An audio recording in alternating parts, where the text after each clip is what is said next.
बोलो श्री वल्लभाधीश श्री द्वारकेशलाल प्यारे। અત્રે ઉપસ્થિત 108 શ્રી દ્વારકેશલાલજી મહારાજ શ્રી બિરાજમાન હોય ત્યારે આપ સૌ વતી હું આપ શ્રીને વિનંતી કરું કે ગુરુ પૂર્ણિમાના પાવન અવસર ઉપર આપ શ્રી વચનામૃતિ રૂપી આપ સૌને લાભાન્વિત કરે તો દરેક વૈષ્ણવો શાંતિ જાળવી અને વૈષ્ણવમૃતનું શ્રવણ કરે. સૌંદર્યમ નિજરદગતમ પ્રગટિતમ સ્ત્રીગૂઢભાવાત્મકમ પુનરૂપંશ પુનસ્તદંતર્ગતમ પ્રાવિવિશત્સ્વપ્રિયે संश्लिष्टावयोर्बभौरसमयः कृष्णो हि साक्षिकं रूपं तत्त्रितयात्मकं परमपि ध्येयं सदा वल्लभम् सायं कुञ्जालयस्तासनमुपविलसत् स्वर्णपात्रं सुद्योतं राजद्यज्ञोपवितं परितनुवसनं गौरमम्भोजवक्त्रं प्राणानायम्यनासापुटनिहितकरं कर्णराजद्विमुक्तं वन्दे द्योन्मिलिताक्षं मृगमदतिलकं श्रीविठ्ठलेशं सुकेशं पुष्टिमार्गीय सर्वज्ञ करुणारसपूरितम् श्रेष्ठ फलप्रदाता च तस्मै श्री गुरवे बोलिए श्री वल्लभा गुसाई जी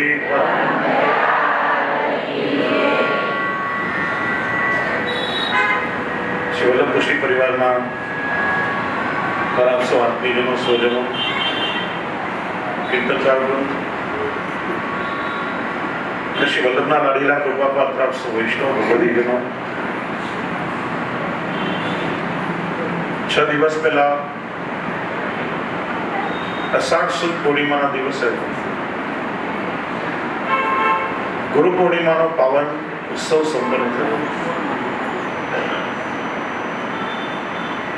અને તે દિવસે 13 તારીખે ઈસ્ટ આફ્રિકાના ટાન્ઝાનિયાના દાર એસ સલામમાં અમે ત્યાં હતા અને ઉત્સવ ત્યાં સંપન્ન થયો. પણ એ પ્રસંગ નિમિત્તે આજે સુંદર દિવ્ય સત્સંગનું આયોજન છે. સમગ્ર સનાતન હિન્દુ વૈદિક ધર્મમાં ગુરુ પૂર્ણિમા અષાઢી પૂર્ણિમાનો ઉત્સવનું એક વિશેષ મહત્વ છે. કેમ કે પુષ્ટિ માર્ગ એ સનાતન હિન્દુ ધર્મથી જુદો નથી. ઘણા લોકો આજે સનાતન હિન્દુ ધર્મને સમજતા નથી. ઘણા લોકો કહેતા હોય આપણે કોઈ એકને ના માનીએ, અમે તો બધાને માનીએ. જેવું કે ને અમે તો બધાને માનીએ, વાસ્તવમાં કોઈને ના માનતા હોય. જ્યાં સુધી એક અનન્ય આશ્રય નથી, એક નિષ્ઠા નથી, ત્યાં સુધી ઈષ્ટની પ્રાપ્તિ ન થાય. શ્રી મહાપ્રભુજીના વચનામૃતને યાદ કરો, માન અમે બધાને આપશું પણ મન તો અમે એકને જ આપી શકાય, અને મન કેવલ એકને જ આપી શકાય. સનાતન હિન્દુ ધર્મ કોઈ એક સંપ્રદાય નથી. સનાતન એટલે શાશ્વત, જેનો આદિ નથી, જેનો અંત નથી, જેનો ક્યારે નાશ ન થાય, એ તત્વ સનાતન. અને આપણો વૈદિક ધર્મ એ સનાતન છે કેમ કે વેદમાંથી પ્રગટ થયો છે, અને વેદ ભગવાનના શ્વાસમાંથી પ્રગટ થયા છે. આ સૃષ્ટિની રચના થતા પહેલા સૃષ્ટિની ઉત્પત્તિ માટે ભગવાને પોતાના નાભી કમલમાંથી બ્રહ્માજીને પ્રગટ કર્યા, અને સંપૂર્ણ વૈદિક વિજ્ઞાન, વેદરૂપી વિજ્ઞાન ભગવાને બ્રહ્માજીના હૃદયમાં સ્થાપિત કર્યું. સૃષ્ટિની ઉત્પત્તિ પહેલા એ વૈદિક પરંપરા ચાલી આવે છે. જીસસ ક્રાઇસ્ટ પહેલા ક્રિશ્ચિયન ધર્મ નહીં હતો. મોહમ્મદ પૈગંબર સાહેબ પહેલા ઇસ્લામ ધર્મ નહીં હતો. ગૌતમ બુદ્ધ પહેલા બૌદ્ધ ધર્મ નહીં હતો. મહાવીર સ્વામી પહેલા જૈન ધર્મ નહીં હતો. કાર્લ માર્ક્સ પહેલા વામપંથીઓ નહીં હતો. જ્યારે ભગવાન શ્રી કૃષ્ણથી પહેલા ભગવાન શ્રી રામ થયા, એમનાથી પહેલા દશરથ થયા, એમનાથી પહેલા ગૌતમ થયા, અત્રિ થયા, વ્યાસ થયા. તમે પરંપરા જોશો તો તમને કે એનો છેડો નહીં મળે.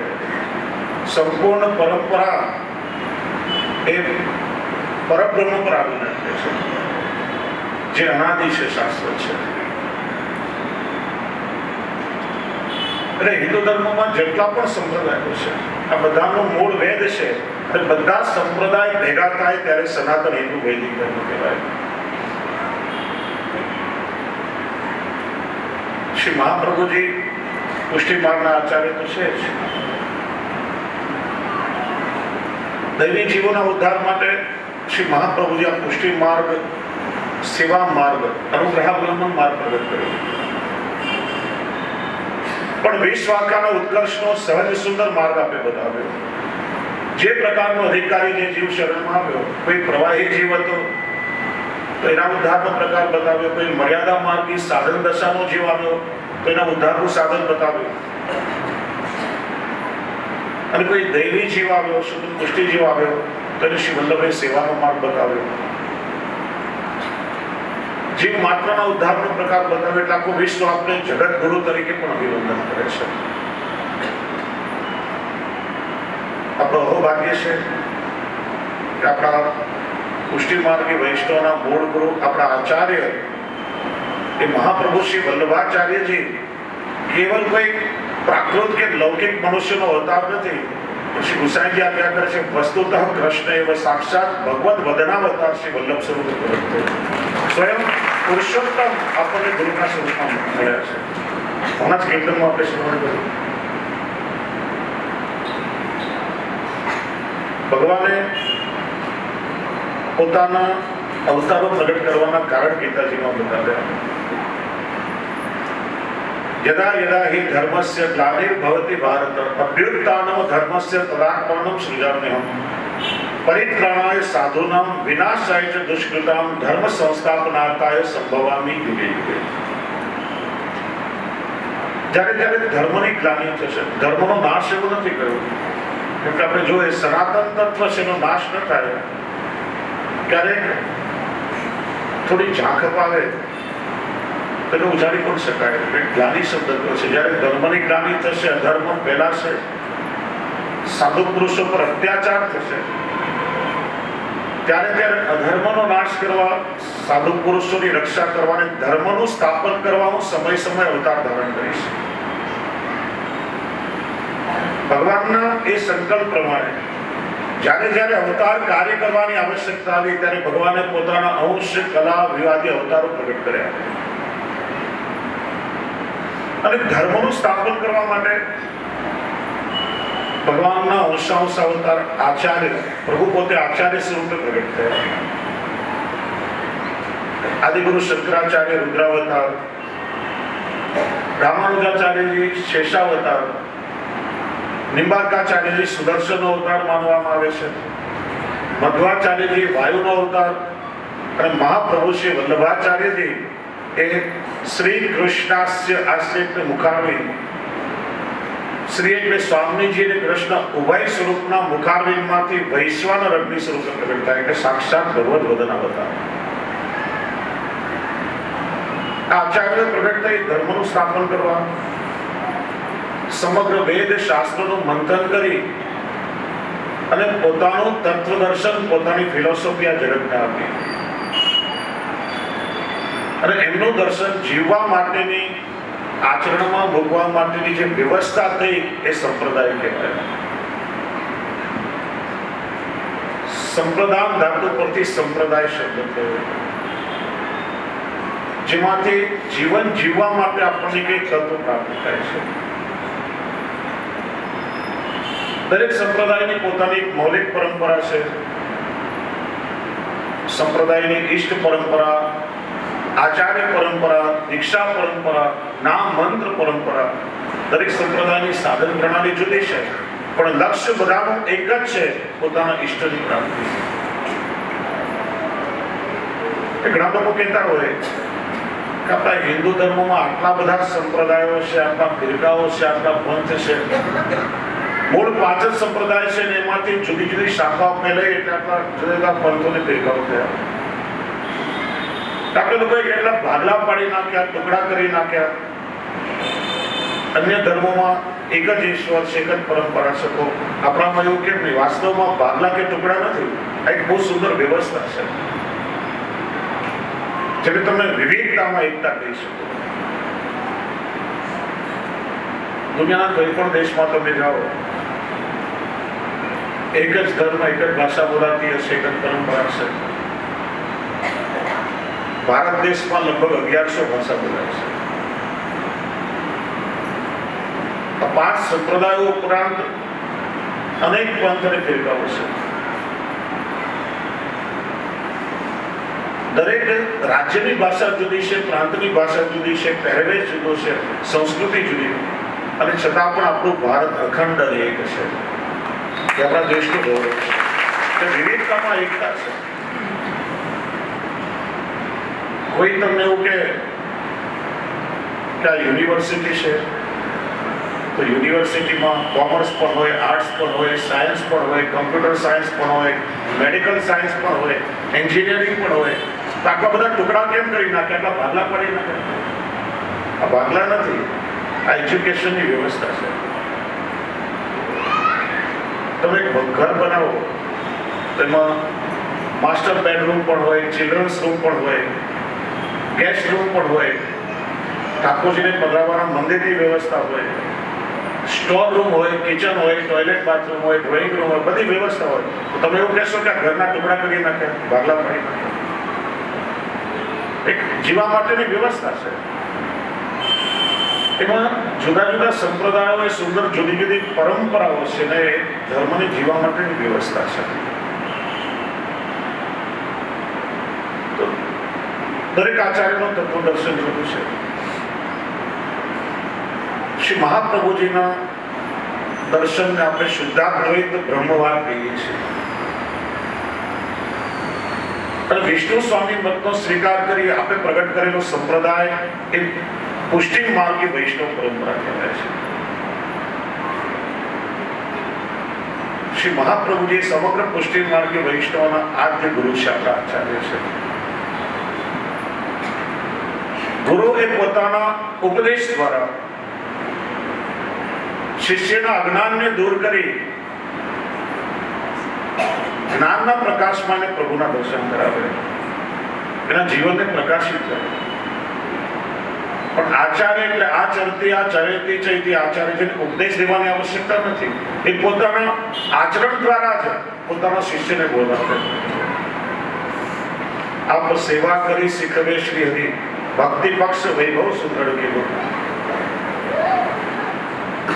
શ્રી મહાપ્રભુજીએ 16 ગ્રંથાદી ઉપદેશો આપ્યા, પણ આપણું સમગ્ર જે જીવન છે, આપણું ચરિત્ર છે, એ જ આપણા સેવકો માટે બોધરૂપ છે. આચાર્યનું જીવન જ એ આપણા માટે એક બોધરૂપ છે. એટલા માટે શ્રી આચાર્ય ચરણ આપણા આદ્ય ગુરુ, સમગ્ર પુષ્ટિ માર્ગી વૈષ્ણવ આદ્ય ગુરુ અને સનાતન હિન્દુ વૈદિક ધર્મના એક પ્રમુખ આચાર્ય છે. પુષ્ટિ માર્ગ હિન્દુ વૈદિક ધર્મનો પાયો કહી શકાય. અને ગુરુ પૂર્ણિમાનો ઉત્સવ એટલે આપણા ગુરુના ગુણગાન ગાવાનો ઉત્સવ, ગુરુની અભિવંદના કરવાનો ઉત્સવ, ગુરુના ઋણને ચૂકવવાનો ઉત્સવ. વાસ્તવમાં તમે જો તો ગુરુના ઋણને કોઈ ચૂકવી ના શકે. જેમ મા બાપનું ઋણ અમૂલ્ય હોય, આપણા શરીરના ચામડાના પગરખા કરીને જો મા બાપને પહેરાવીએ તો પણ એના ઋણમાંથી છૂટી ન શકાય. એમ જે ગુરુએ સાક્ષાત પ્રભુ સાથે આપણો સંબંધ જોડ્યો અને પોતાનું સર્વસ્વ એવા પોતાના ઠાકોરજી આપણા માટે સેવે બનાવીને પધરાવ્યા, એના ઋણને કઈ લૌકિક વસ્તુથી આપણે ચૂકવી શકીએ? કેવલ આપણા આદર્શોનું જીવનમાં પાલન કરી, આપની આજ્ઞાનું અનુસરણ કરી આપણે કંઈક અંશે એના ઋણને ચૂકવી શકીએ. ગુરુ પૂર્ણિમા એટલે વ્યાસ પૂર્ણિમા. મહર્ષિ કૃષ્ણ દ્વૈપાયન વેદ વ્યાસનો જન્મદિવસ. અષાઢી પૂર્ણિમા અને વૈષ્ણવને બીજી રીતે ઓળખે, કારણ કે સામગ્રીમાં વધારે રુચિ હોય ને આપણને. કઈ પૂનમ કહેવાય? કચોરી પૂનમ. એમ શ્રી ગુસાઈજીના ઉત્સવને પણ મોટા ભાગે વૈષ્ણવ જલેબી ઉત્સવ તરીકે જ મનાવતા, કેમ કે સામગ્રીમાં વધારે રુચિ હોય. ઠાકોરજીના દિવસે કચોરીની સામગ્રી વિશેષ રીતે આવે. અને ઉત્તર પ્રદેશમાં અને બ્રજમાં એને મૂઢિયા પૂનમ તરીકે ઓળખે. લાખોની સંખ્યામાં માતાનું કેશનું મુંડન કરાવી અને લોકો વ્રત રાખી અને લગભગ 18 થી 20 લાખ લોકો 24 કલાકમાં શ્રી ગિરિરાજની પરિક્રમા કરે છે. તમારે ચાલી ન શકે એટલી ભીડ હોય ત્યાં. મહર્ષિ વેદ વ્યાસે વેદના વિભાગ કર્યા. વેદ એટલા સરળ નથી, સામાન્ય લોકો ન સમજી શકે. અને સ્ત્રી અને શૂદ્રોને વેદનો અધિકાર નથી, તો એમના માટે મહાભારતની રચના કરી. જન સાધારણ માટે 17 પુરાણોની રચના કરી. અને છેવટે પ્રભુની ભક્તિ સાધ્ય કરનાર સમગ્ર વેદ શાસ્ત્ર પુરાણોનો નિચોડ શ્રીમદ ભાગવતની રચના કરી. આખા જગતનું તત્વજ્ઞાન શ્રીમદ ભાગવતજીમાં એમને કરાવ્યું. અને સૌથી પ્રથમ વેદ સાંગોપાંગ 16 સંસ્કાર સહિત ગુરુ શિષ્યત્વની દીક્ષા વ્યાસજીએ સુખદેવજીને આપી છે અને ભાગવત ભણાવી છે. એટલા માટે વ્યાસજી એ આખા વિશ્વના ગુરુ માનવામાં આવે છે અને વ્યાસ પૂર્ણિમા એ ઉત્સવ આપણે ગુરુ પૂર્ણિમાના ઉત્સવ તરીકે મનાવીએ છીએ. ગુરુનું સ્વરૂપ ગુરુ એ પરમાત્માના જ પ્રતિનિધિ રૂપ માનવામાં આવે છે. ગુરુ એટલે અંધકાર, ગુરુ એટલે તેને દૂર કરનાર.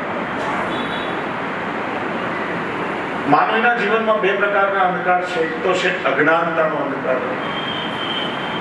કહેવાય કે અજ્ઞાની અને અંધ બંને સરખા કહેવાય. હાથ પકડીને દોરવા વાળો કોઈક પથ પ્રદર્શક હોવો જોઈએ, તો જે પોતાના માર્ગ પર પહોંચી શકે.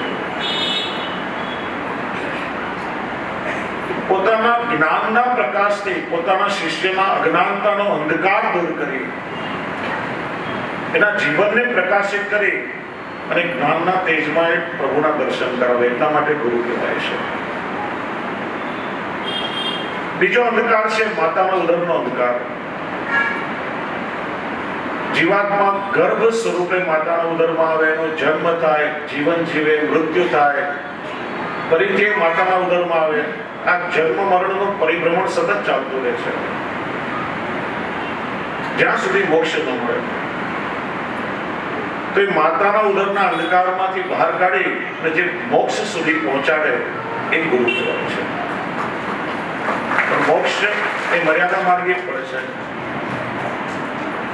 પુષ્ટિ માર્ગે પણ જુદું છે. આપણે આગળ જોશું. પૂર્ણિમાનો સંબંધ પૂર્ણતાની સાથે છે. ચંદ્ર પોતાની પૂર્ણ કલા એટલી રહે છે, એમ ગુરુ પણ પોતાને પૂર્ણતાનો અનુભવ કરાવે છે. પૂર્ણિમાનો સંબંધ ચંદ્ર સાથે ને ચંદ્રનો સંબંધ શીતળતા સાથે છે. ચંદ્ર એ સૂર્યના તેજથી પરિતપ્ત થઈ આખા વિશ્વને શીતળતા આપે છે. એમ ગુરુ પણ પરમાત્માના તેજથી પરિતપ્ત થઈ સમગ્ર જગતને એ શીતળતાનું ભાન કરે છે.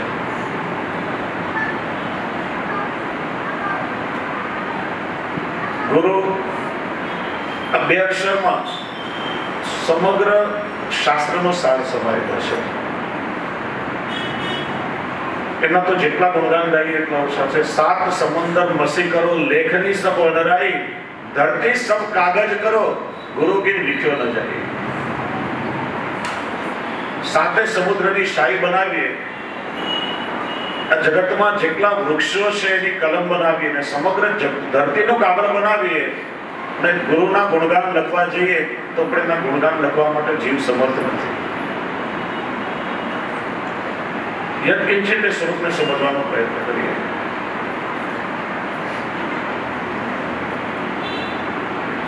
ગુરુ સ્વરૂપે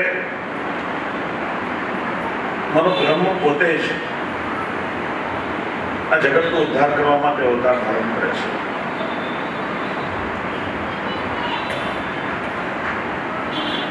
શાસ્ત્રમાં કહ્યું છે કે ગુરુ વગર જ્ઞાનની પ્રાપ્તિ ન થાય, પણ જ્યાં સુધી ભગવત સંબંધી જ્ઞાન જીવને પ્રાપ્ત ન થાય ત્યાં સુધી પ્રભુના સ્વરૂપને ન ઓળખી શકે. એટલા માટે પ્રત્યેક મનુષ્યને આ ભવસાગર કરવા માટે ગુરુ રૂપી નૌકાની આવશ્યકતા પડે છે. ભગવાન પણ જ્યારે જ્યારે મનુષ્યનો અવતાર ધારણ કરે છે, ભૂતલ પર પ્રગટ થાય છે, ત્યારે ત્યારે ભગવાનના અવતારોએ પણ ગુરુનો આશ્રય કર્યો છે. શ્રી રામચંદ્રજી વશિષ્ઠજીના આશ્રમમાં જ્ઞાન પ્રાપ્ત કરવા પધાર્યા. અસુરોથી ગુરુના યજ્ઞની રક્ષા કરી, રાત દિવસ પહેરો કર્યો છે, ગુરુનો આશ્રમ વાળ્યો છે, સ્વચ્છ કર્યો છે, ગુરુની ચરણ સેવા કરી છે. જે ભગવાન શ્રી કૃષ્ણ આખા જગતને ગીતાનો ઉપદેશ આપીને જગત ગુરુ કહેવાયા, એને કયું જ્ઞાન મેળવવાનું બાકી હતું?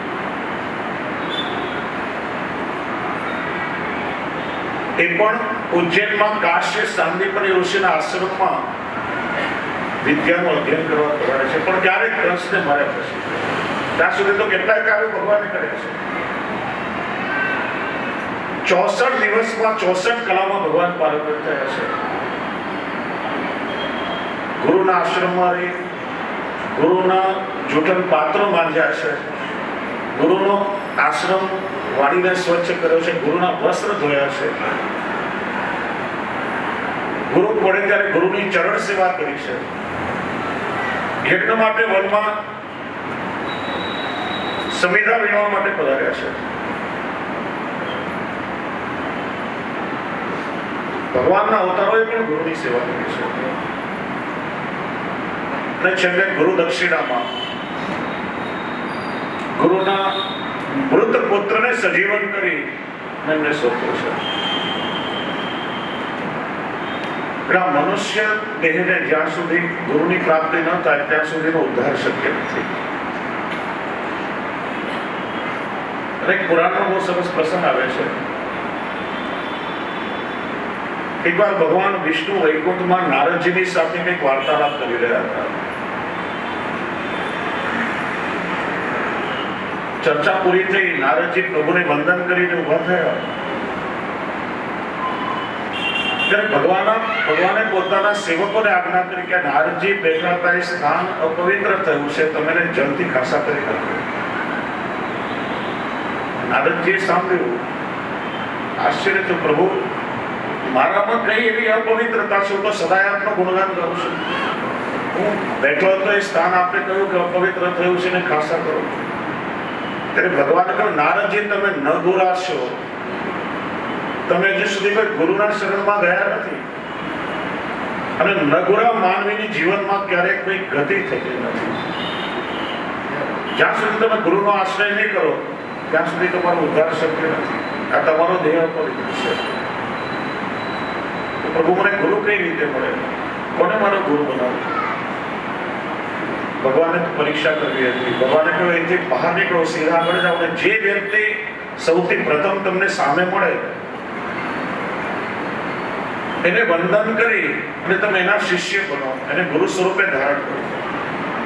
પણ યાદ રાખજો કે ગુરુના સ્વરૂપમાં ક્યારે પણ અભાવ લાવશો નહીં, ગુરુના સ્વરૂપમાં ગ્લાનિ લાવશો નહીં. ભગવાનની આજ્ઞા લઈ નારદજી ત્યાંથી વંદન કરીને નીકળ્યા. થોડે આગળ ગયા પેલા જ એક શિકારી રસ્તામાં મળ્યો. એક પારધી હતો, ખભા પર મરેલા પશુના દેહ લટકતા હતા. ભગવાનની આજ્ઞા હતી કે એ કોઈ પહેલા મળે એનો તમે ગુરુ તરીકે સ્વીકાર કરો. વિનંતી કરી મને ગુરુ મંત્રનો ઉપદેશ આપો, મને દીક્ષા આપો, મને તમારા શિષ્ય તરીકે સ્વીકારો.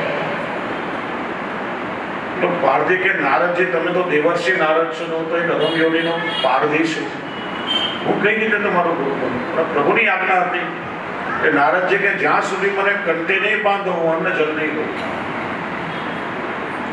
એટલે ભગવત નામ મંત્રનો ઉપદેશ આપી, દીક્ષા આપી, નારદજી વંદન કરી અને પ્રભુને આ ખુશ ખબર દેવા માટે કે પ્રભુ મને જીવનમાં ગુરુ મળે, આપણે આજ્ઞા કરી એમ મેં કર્યું. એ પાછા વૈકુંઠ તરફ ચાલ્યા, પણ માર્ગમાં વચ્ચે મનમાં થોડી ગ્લાનિ થઈ. અરે રે, આ પારધીને શિકારીને મારો ગુરુ બનાવ્યો, એ મારો ઉદ્ધાર કઈ રીતે કરશે? થોડો અભાવ આવ્યો. જ્યાં વૈકુંઠના દ્વાર પર આવી પ્રભુને સાદ કર્યો, ભગવાને હાથનો ઈશારો કરી બહાર રહેવા જ ઉભા જણાવ્યું, ત્યાં જ ઉભા રહો, વૈકુંઠમાં આવશો પણ નહીં. તો પ્રભુ આપની લીલા મારી સમજમાં આવતી નથી. પેલા તો હું ન ગુરુ હતો, કોઈ ગુરુ નહીં હતા, એટલે મારો દેહ પવિત્ર હતો. આપ કહો છો કે તમે અંદર પણ નહીં આવો, તમારા આવવાથી આખું વૈકુંઠ પવિત્ર થશે. એટલે ભગવાને કહ્યું, નારદજી તમે મારી અડધી આજ્ઞા માની, ગુરુના શરણમાં ગયા, પણ મેં કહ્યું હતું કે ગુરુના સ્વરૂપમાં ક્યારે અભાવ કે ગ્લાનિ લાવશો નહીં. અને તમને તમારા ગુરુના સ્વરૂપમાં ગ્લાનિ થઈ, એનાથી મોટો કોઈ દોષ શાસ્ત્રમાં નથી. તમને સાવધાન તો કર્યા હતા કે આ પ્રભુ ખરેખર મારાથી ભૂલ થઈ. હવે એનું પ્રાયશ્ચિત શું? એનું પ્રાયશ્ચિત એટલે છે કે તમારે 84 લાખ યોનિમાં ભટકવું પડશે.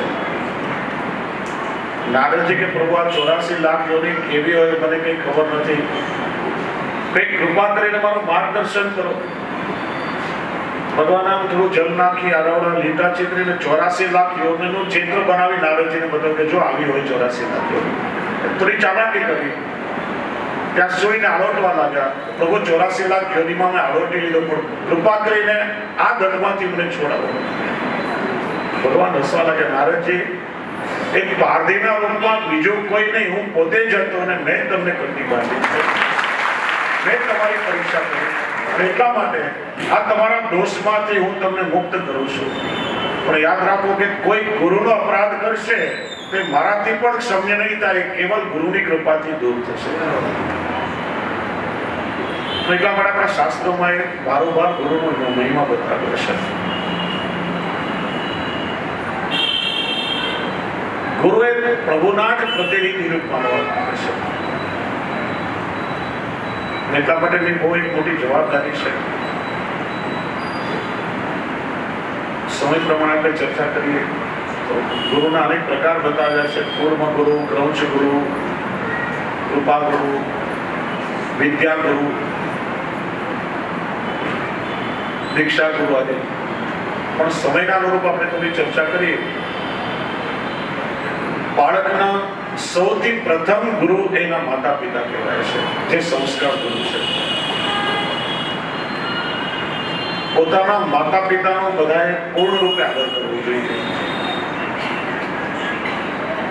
કારણ કે બાળકનો જન્મ થાય ત્યારે સૌથી પહેલો સંબંધ એનો માતા પિતા સાથે હોય છે. અને મા બાપની જવાબદારી છે કે પોતાના ઉત્તમ આચરણ દ્વારા એ પોતાના બાળકના સંસ્કારનો પાયો નિર્માણ કરે છે. એનું કારણ છે દરેક મા બાપની અપેક્ષા હોય કે મારું બાળક સંસ્કારી બને અને આગળ જઈને અમારી સેવા કરે, મારો આદર કરે. પણ એ ક્યારે શક્ય થાય કે તમારા બાળકો તમને એવું કરતા જોવે ત્યારે એસો કંઈક જુદું અને તમારું વર્તન કંઈક જુદું હશે તો ક્યારે પણ તમારી વાતની અસર એમને નહીં થાય. બાળકો હંમેશા નિરીક્ષણ કરતા હોય છે, મારા મા બાપ શું કરે છે, એમનું આચરણ કેવું છે.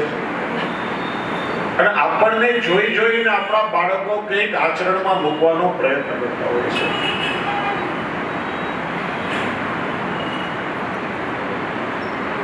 કે છે ને સ્વામી વિવેકાનંદ પાસે એક બેન આવ્યાની સાથે 6-7 વર્ષનો દીકરો ફરિયાદ કરી, મારો દીકરો ગોળ બહુ ખાય છે. મેં બહુ સમજાવ્યું, ઘણી વાર એમ કહું મારું માનતો જ નથી. તમે કઈ કોને તમારું માને તો સારું, તો બેન અઠવાડિયા પછી ને લઈને આવજો, એને સમજાવીશ. અઠવાડિયા પછી તેની માતા એના બાળકને લઈને આવી. મને સમજાવું કે બેટા બહુ ગોળ ના ખવાય, બહુ મીઠું ખાવાથી શુગર લેવલ વધી જાય, તને ડાયાબિટીસ થશે, શરીરમાં વિકાર આવશે, તો પરાધીન થઈ જઈશ. 2-4 વાતો સમજાવી અને પેલો માની ગયો, ગોળ ખાવાનું બંધ કર્યું. એટલે માએ કહ્યું કે મહારાજ આટલી નાની વાત કહેવા માટે તમે 7 દિવસનો સમય બગાડ્યો, અઠવાડિયા પહેલા પણ તો મને સમજાવી શકતા હતા. તો બેન અઠવાડિયા પહેલા હું પોતે પણ ગોળ ખાતો હતો. જ્યાં સુધી હું ખાવાનું છોડું નહીં તો મારી વાત કેસર કેમ થાય? એમ બાળકોને કંઈક સંસ્કાર આપવા માટે સૌથી પહેલા આપણે પોતે સંસ્કારી થવું પડે. એ સંસ્કાર આપણે આપણા આચરણમાં મૂકીને બાળકોને જો આપીએ તો ચોક્કસ એની અસર થાય. એટલે આપણે ત્યાં કહેવત તો બધાને ખબર જ છે કે બાપ કરતા દીકરા સવાયા, ગુરુ કરતા ચેલા સવાયા. આમ જોઈ જોઈને શીખતા હોય. પેલા હાસ્ય કલાકારો ઘણી વાર પ્રસંગ કહે છે કે પિતાએ દીકરાને કહ્યું કે બેટા એક પોસ્ટકાર્ડ લઈ આવો. દીકરો ચાલ્યો, રસ્તામાં જો ખિસ્સામાં કઈ રૂપિયા પૈસા નથી. ઘરે આવ્યો, પપ્પા કઈક પૈસા આપો તો પોસ્ટકાર્ડ લઈ આવો. પપ્પાએ કહ્યું બેટા પૈસામાં સૌ લાવે, મફતમાં લાવો તો મારો દીકરો ખરો. એટલે તો ચાલ્યો, જો રસ્તામાં કોઈ લખીને નાખી દીધેલું એક પોસ્ટકાર્ડ પડ્યું હતું, ઉપાડ્યો, લાવીને ઘરે આવ્યો, લો પપ્પા પોસ્ટકાર્ડ. જોયું કે બેટા આ તો લખેલું છે, મારે તો કોરું જોઈએ.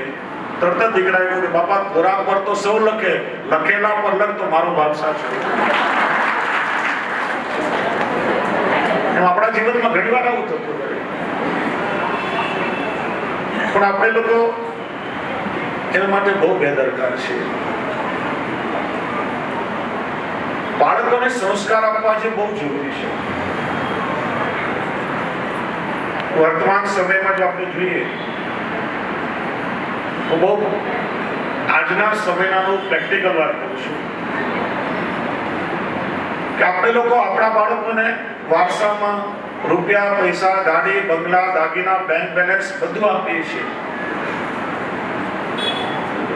પણ આપણો અલૌકિક વારસો, જે ધર્મનો વારસો છે, સંસ્કારનો વારસો છે, સેવાનો વારસો છે, એની આપણે ચિંતા કરતા નથી.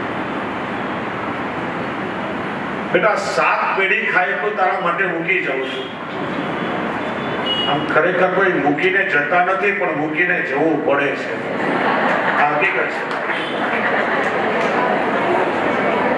ખોટે ખોટો આપણે આપણા બાળકો પર બોજો મૂકીએ કે તમારા માટે મૂકી જઈએ છીએ, કેમ કે હજુ સુધી કોઈ એવી વ્યવસ્થા થઈ નથી કે તમે સાથે લઈને જઈ શકો. માનો કે બેંક ઓફ સૌરાષ્ટ્ર કે બેંક ઓફ બરોડા કે આરબીઆઈ ની કોઈ એક શાખા ઉપર ખુલી ગઈ તો કઈ મૂકીને જવાના છો ખરા? એ લૌકિક વારસાની ચિંતા કરીએ, પણ ક્યારે આપણે અલૌકિક વારસાની ચિંતા નથી કરતા. મારા પછી મારા બાળકો મારા ઠાકોરજીની સેવા સંભાળે, મારા પછી મારા બાળકો મારી આ ધર્મની પરંપરા નિભાવે, એ ચિંતા આપણને નથી. એટલા માટે છેલ્લા સમયે ચિંતા કરવી પડે છે કે હવે મારા ઠાકોરજીનું શું થશે. પાછા ગુરુ ઘરે તો નહીં પધરાવી દેવા પડે. આજે 80% વૈષ્ણવ મા બાપ જેમના ઘરમાં સેવા છે એના મનમાં એક જ ચિંતા છે, અને એવરેજ મહિનામાં એક ઠાકોરજીનો સ્વરૂપ મહામંડળીમાં પધારતો જ હોય છે. કેમ કે આપણે લોકો આપણા બાળકોને નાનપણમાં એ સંસ્કાર આપવામાં ચૂક્યા છે. બાળકોને ધર્મની સાથે જોડવાને બદલે ઉલટું એ નજીક આવતા ભાગ દૂર જાય છે, બહુ નાના છો, હમણાં તમારું કામ નથી. હવેલીમાં દર્શન કરવા આવતા હોય તો આપણે જેને રોકીએ છીએ, હમણાં બહુ નાના છો, હમણાં શું કામ છે, હમણાં ના જવાય, બહુ વાર છે. એ પછી મારો જીવનભર માટે દૂર થઈ ગયો. એ ક્યારે ધર્મ તરફ એની લાગણી નહીં થાય કે પ્રભુ સાથે એનું મન ક્યારે નહીં જોડાય. એટલે આપણે ત્યાં પદ્ધતિ છે કે જે વૈષ્ણવના ઘરમાં પુષ્ટાવેલા પ્રભુની સેવા બિરાજતી હોય એમના બાળકોને ખેલવાના ઠાકોરજી પધરાવી આપવામાં આવે. જે સ્વરૂપ પુષ્ટાવેલું ના હોય, ઘરમાં વડીલોને જોઈ જોઈને એ બાળકો બધી ચેષ્ટા કરે. સ્વરૂપ પુષ્ટાવેલું નથી ને કોઈ દોષ નથી એમાં, પણ રમત રમતમાં પણ એ બાળકોનું મન ઠાકોરજી સાથે લાવેલું રહે. પ્રભુની સેવામાં એની રુચિ બંધાય, શીખે પણ લે અને સમજદાર થાય ત્યારે એ સ્વયં ઠાકોરજીની સેવામાં હાથ પવિત્ર કરવા આવે. આપણી જવાબદારી છે.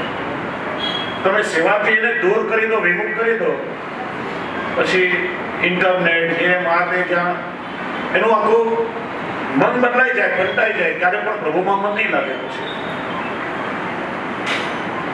આજે આપણા બાળકોને ષોડશ ગ્રંથના પાઠ આવડે છે કે નહીં, આપણા બાળકોને આપણા માર્ગની કઈ વાતો ખબર છે કે નહીં, આપણે લોકોની ચિંતા કરતા. મુસલમાન એમના બાળકોને નાનપણથી નિયમિત મદ્રેસામાં ભણાવે છે, ઇસ્લામ અને કુરાન શીખડાવે છે, ઉર્દુ ભાષા શીખડાવે. આજે અંગ્રેજી માધ્યમમાં ભણતા આપણા બાળકોને ગુજરાતી પણ લખતા વાંચતા આવડતું નથી. સંસ્કૃત તો બહુ દૂરની વાત છે.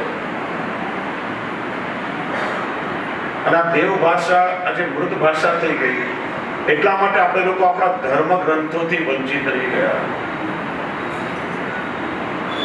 અને મોગલોએ અને અંગ્રેજોએ આપણા દેશ પર આક્રમણ કરી આ સૌથી પહેલા કામ એ જ કર્યું છે કે આપણા ધર્મ ગ્રંથોને નષ્ટ કર્યા છે. તમને કદાચ ખ્યાલ હશે કે ઔરંગઝેબનો નિયમ હતો કે દરરોજ એના નાહવા માટેનું પાણી જે ગરમ થાય એ હિન્દુ ધર્મ ગ્રંથો બાળીને એના પર પાણી ગરમ કરીને એનાથી નાહે. આ બધા આક્રમણકારીઓએ મૂળમાં ધર્મ ગ્રંથોને નષ્ટ કરવાનું કામ કર્યું. આપણે લોકો પણ એ કરી રહ્યા છીએ. આપણા ઘરમાં જે સોફા સેટ છે, ડાઇનિંગ સેટ છે, ટીવી સેટ છે, ડાયમંડના સેટ છે, પણ આપણી લાઈફ અપસેટ છે કેમ કે ઘરમાં ધર્મ ગ્રંથો નથી. ધર્મ ગ્રંથોનું સ્થાન આજે પસ્તીમાં જોવા મળે છે અને એ વાંચવાનો સમય આપણી પાસે નથી. ટીવી જોવાનો સમય છે, સિરિયલો જોવાનો સમય છે, લૌકિક વ્યવહારોનો સમય છે. સુરદાસજીની ભાષામાં કહીએ તો આજ કામ, કાલ કામ, પરસો કામ, આખું જીવન લૌકિકમાં જ આપણું પૂરું થઈ જાય છે.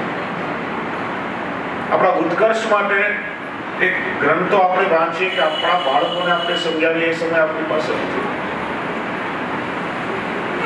ક્રિશ્ચનનો દર રવિવારે ચર્ચમાં બાળકોને બાઇબલ શીખવાની મોકલે છે. પંજાબી શીખ હોય તો એમના બાળકોને ગુરુ ગ્રંથ સાહેબ ચોક્કસ શીખડાવશે. બૌદ્ધ હોય તો પોતાના બાળકોને બૌદ્ધ મઠમાં ધર્મનો અભ્યાસ કરવા માટે અવશ્ય મોકલે. જૈનો પણ પોતાના બાળકોને નિયમિત પાઠશાળામાં મોકલે છે.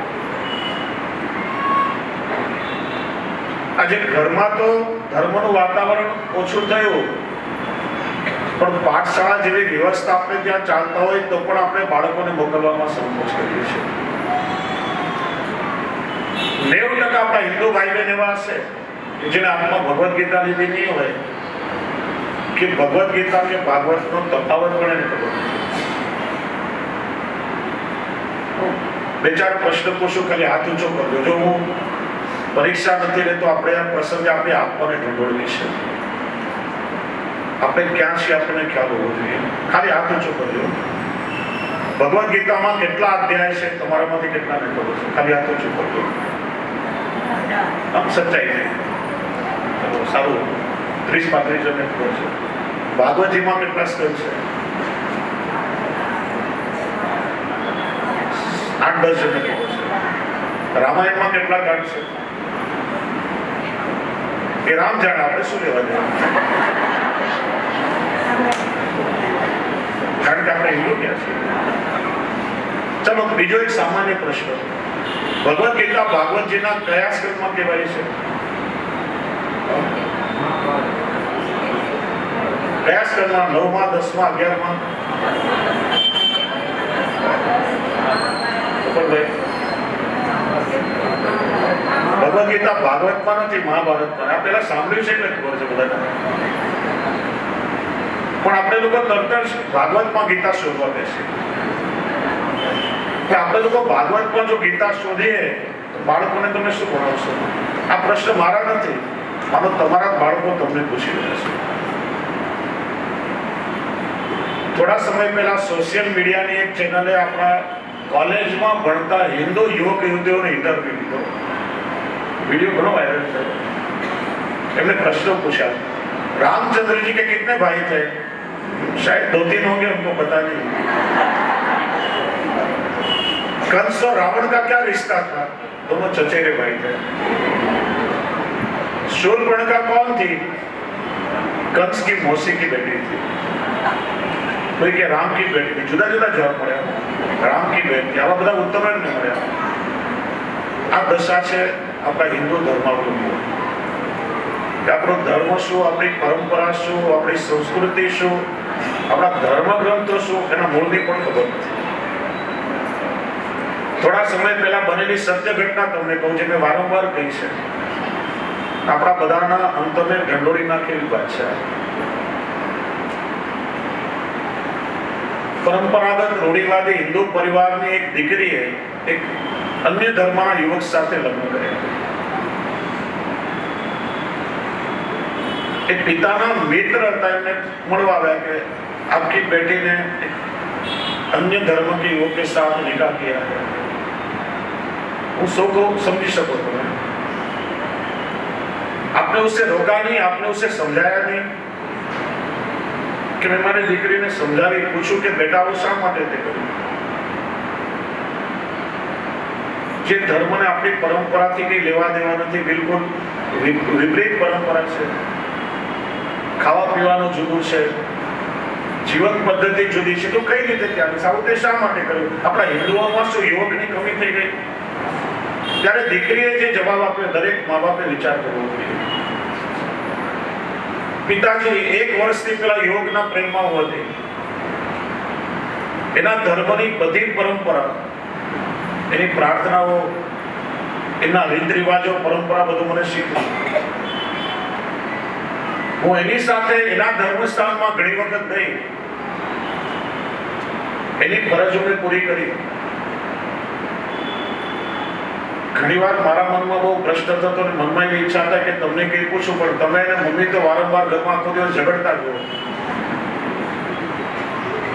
ત્યારે મારા પ્રશ્નો સાંભળવાનો તમને સમય મળ્યો નથી. આખો દિવસ ઘરમાં તણાવનું વાતાવરણ રહેતું. પહેલાના ઘરે ગઈ ત્યારે મને એક સારો આવકાર મળ્યો, શાંતિ મળી.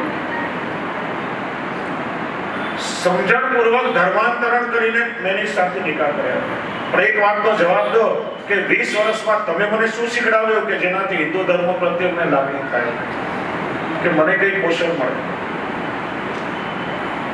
પિતા નતમસ્તક થયા, એની પાસે કોઈ જવાબ નથી. વાત પણ સાચી છે.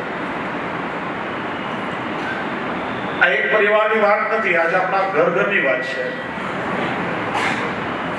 આપણે લોકોએ આટલા વર્ષોમાં આપણા બાળકોને કયા સંસ્કાર એવા આપ્યા કે ધર્મની સાથેની રુચિ થાય, ધર્મમાં એની પ્રીતિ વધે? ઉલટો આપણે લોકોને દૂર ભગાડી દઈએ છીએ. બીજું, અન્ય ધર્મના લોકોને તમે જુઓ તો કોઈ પણ અનુયાયી પોતાના ધર્મની નિંદા ટીકા ક્યારેય નહીં કરે. જ્યારે સૌથી વધારેમાં વધારે આપણે હિન્દુ ધર્માવલંબીઓ આપણા ધર્મના પગ પર કુવાડો મારીએ છીએ. કોઈની તાકાત નથી કે અન્ય ધર્મ માટે તમે બોલી શકો એક શબ્દ પણ જાહેરમાં. જો છો ને ટીવીમાં લોકો શું સ્થિતિ છે, બધા ગભરાતા હોય. પણ આપણા લોકોની માનસિકતા કે જન્માષ્ટમી આવે ને આપણા આરાધ્ય ભગવાન કૃષ્ણ માટે હાસ્યાસ્પદ કોઈ મેસેજ આવે તો આપણે લોકો હરખ પદુડા થઈને 10 જગ્યાએ ફોરવર્ડ કરીએ. આપણે લોકો મજાક ઉડાવીએ.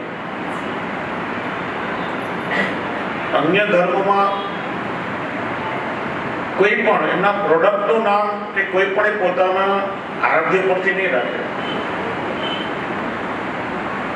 આપણે લોકો થેલીઓ પર જ્યાં ત્યાં આપણા ભગવાનના નામ લખીએ અને પછી એને ફાડીને પૂજો કરીને ફેંકીએ કરીએ. ભગવાનના ચિત્રો પણ હોય. આપણા આરાધ્ય દેવોના ચિત્રો રસ્તામાં રઝળતા તમને જોવા મળશે ગમે ત્યાં, અન્ય કોઈના તમને નહીં મળે. અન્ય લોકો પોતાના ધર્મ પ્રત્યે જાગૃત છે,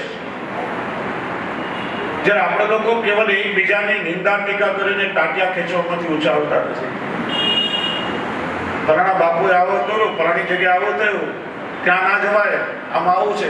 આપણે લોકો દોષ જોવામાંથી ને નિંદા કરવામાંથી ઊંચા આવતા નથી. તો વિચારો કે આપણો ઉત્કર્ષ ક્યારે થશે? સૌથી પહેલા મનથી એ સંકલ્પ કરો. જો એક વાત બહુ સ્પષ્ટ કહું, ગામ હોય ત્યાં ઉકરડો હોય,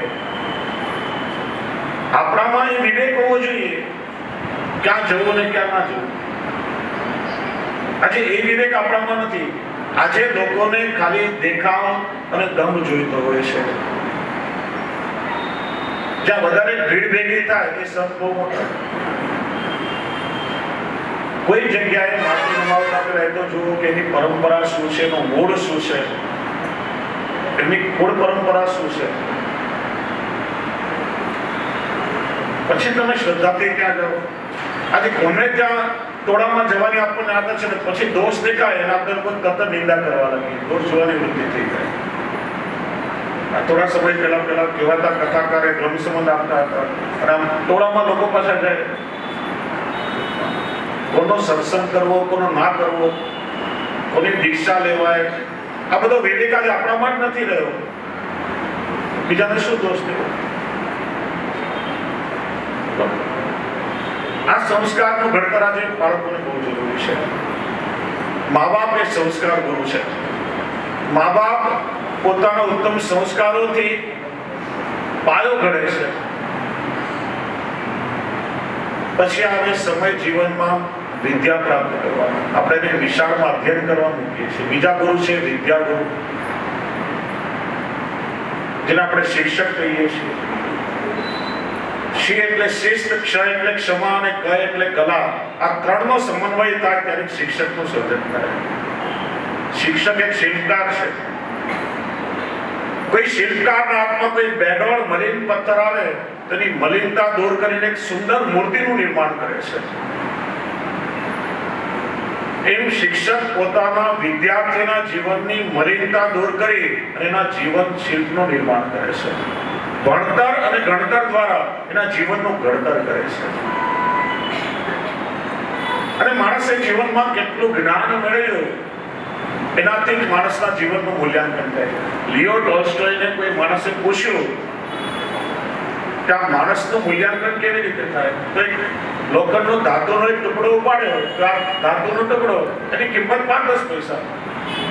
એમાંથી કોઈ ખીલી કે સ્ક્રૂ બને રૂપિયા 2 રૂપિયા આવે, પણ એમાંથી કોઈ મશીનરીનો સ્પેર પાર્ટ કે કોઈ કમ્પ્યુટરનો પાર્ટ બને તો એની કિંમત હજારો કે લાખોમાં આવે. એમ માણસના જીવનનું મૂલ્યાંકન પણ એના ભણતરથી નક્કી થાય છે. અને આપણા ગ્રામ્ય વિસ્તારમાં શિક્ષણનો પર્યાયવાચી શબ્દ છે માસ્તર. બહુ સરસ શબ્દ છે. માસ્તર એટલે જે માના સ્તર પર જઈ શકે એટલા માટે માસ્તર કહેવાય. જે માં પોતાના બાળકને સંસ્કાર આપે, માના સ્તર પર જઈ એ વિદ્યાર્થીને પોતાનું બાળક માની અને એના જીવનનું ઘડતર કરે એ વિદ્યા ગુરુ છે. મા બાપ સંસ્કારનો પાયો ઉભો કરે. શિક્ષક ઇમારત છે. ત્રીજો પ્રકાર બતાવ્યો છે આદર્શ ગુરુ. માણસમાં જ્યારે વિવેક બુદ્ધિ આવે, સ્વયં સમજી શકે કે જીવનમાં સાચું શું છે, ખોટું શું છે, ધર્મ શું છે, અધર્મ શું છે, આ વિવેક ગુરુ નિર્માણ. અને વાસ્તવમાં તમે જો તો ધર્મની વ્યાખ્યા શું? ધારણા ધર્મ ઇત્યાહુ ધર્મો ધારાય તે પ્રજા. પ્રત્યેક વ્યક્તિ ધારણ કરે તે ધર્મ. અનેક વ્યાખ્યાઓ છે. જીવને પશુતામાંથી માનવતા તરફ લઈ જાય પરિપળ ધર્મ છે. જીવને પ્રભુ સાથે જોડનારું તત્વ ધર્મ છે. માનવીના જીવનનો આધિભૌતિક, આધ્યાત્મિક અને આધિદૈવિક વિકાસ કરે એ તત્વ ધર્મ છે. પણ ધર્મની સૌથી સરળ વ્યાખ્યા ધર્મ એટલે આપણું કર્તવ્ય, જે વિવિધ અવસ્થાઓમાં આપણી જવાબદારી નિભાવવાની છે, આપણા કર્તવ્યનું પાલન કરવાનું છે, એ સમજ હોવી એનું નામ છે ધર્મ. દેહ ધર્મ, આત્મધર્મ, વર્ણ ધર્મ, આશ્રમ ધર્મ, આપદ ધર્મ, વિશેષ ધર્મ, ભગવત ધર્મ. જુદી જુદી અવસ્થાઓમાં આપણે શું કરવું જોઈએ, શું ના કરવું જોઈએ, આ સમજણો એનું નામ છે ધર્મ. દેહ ધર્મ એટલે માણસનું શરીર મળે છે. આદિ ભાષામાં જેને આપણે હ્યુમેનિટી કહીએ છીએ, માનવ ધર્મ. એક મનુષ્ય તરીકે આપણે શું કરવું જોઈએ, માણસ માને પશુમાં ફરક છે. વૈષ્ણવ માણસનું શરીર એકમાત્ર સાધન છે કે જેનાથી તમે આલોક અને પરલોક બંને સુધારી શકો. બીજું કોઈ શરીર એના માટે સહાય નથી. માણસ બધા કરતા જુદો છે કેમ કે એમાં વિવેક બુદ્ધિ છે. કે છે ને એકવાર બધા પશુઓ બ્રહ્માજી પાસે આવ્યા, મહારાજ અમારી સાથે બહુ અન્યાય થયો છે. શું કેમ? આ ઘરે બધું માણસ અને ઉદાહરણ અમારા દેવાય. આમ બહુ આળસુ હોય ને તો આ પાડાની જેમ પડ્યો રહે છે, બહુ મહેનતુ હોય તો ગધેડાની જેમ મહેનત કરે છે, ચાલાક હોય તો શિયાળ જેવો ચાલાક છે, વફાદાર હોય તો કૂતરા જેવો વફાદાર છે, હિંમત વાળો હોય કે સિંહ જેવો છે, ભારી શરીર હોય તો કે હાથી જેવો છે. ઘરે માણસ અને ઉદાહરણ અમારા દેવા. એવું કેમ? બ્રહ્માજી કહ્યું જો મેં આ સૃષ્ટિ બનાવી, ચાર વસ્તુઓ બધામાં સમાન રૂપે આપી: આહાર, નિદ્રા, ભય, મૈથુન ચ સામાન્ય મેતર પશુ ભી નરાણા.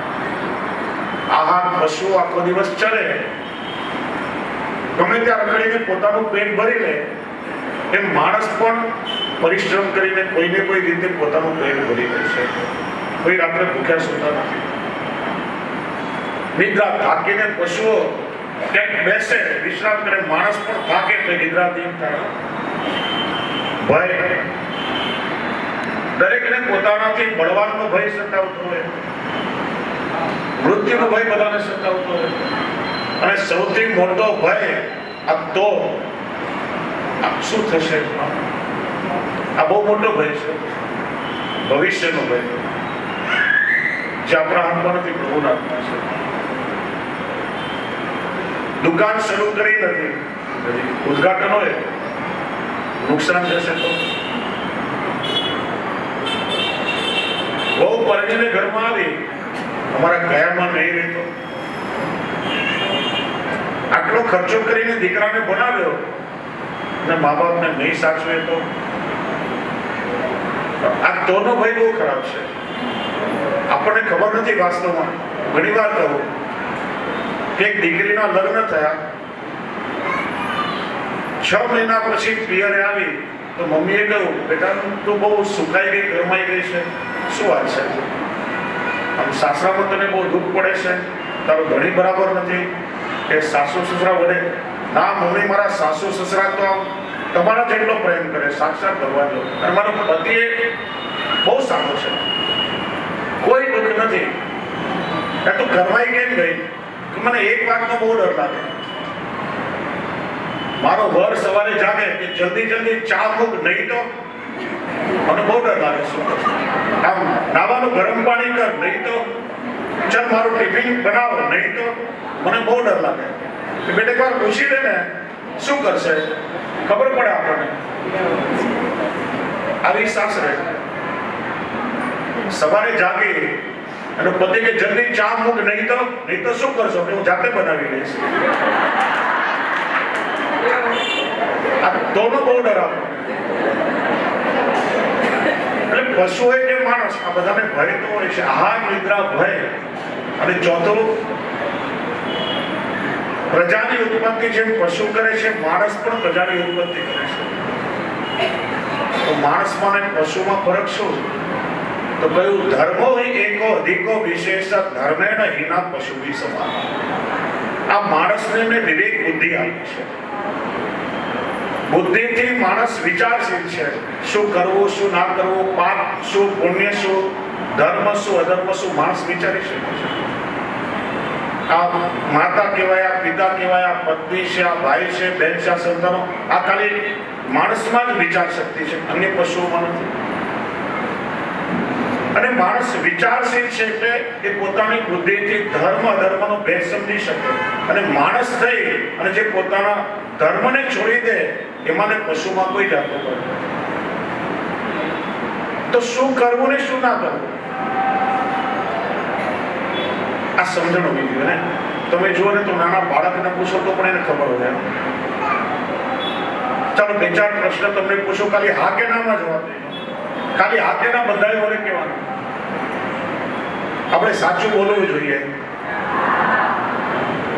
બીજાને દુઃખ દેવું જોઈએ, વૈષ્ણવે ગ્રંથિ પહેરવી જોઈએ, ઠાકોરજીની સેવા કરવી જોઈએ, મા બાપને ઘરમાંથી કાઢી મૂકવા જોઈએ,